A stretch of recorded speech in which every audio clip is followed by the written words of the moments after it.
এটা এভারেজ প্রোডাকশনে যতটুকু টাইম লাগে।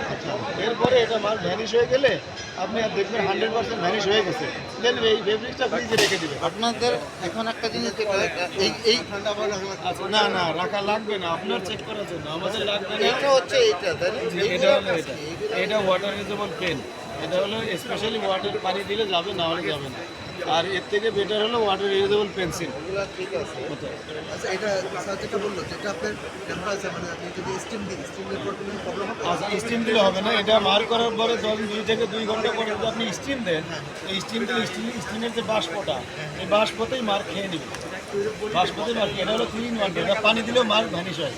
পানি দিলে সাথে সাথে মার ভ্যানিশ হয়। এখানে আপনি পানি ইউজ করেন, প্লেন পানি, এখনই ভ্যানিশ হবে। পানি না দিলে পরে। আর এটা হলো স্যার বলতেছিল ওয়াটার ইরেজেবল। এটা হলো স্পেশালি ওয়াটার ইরেজেবল।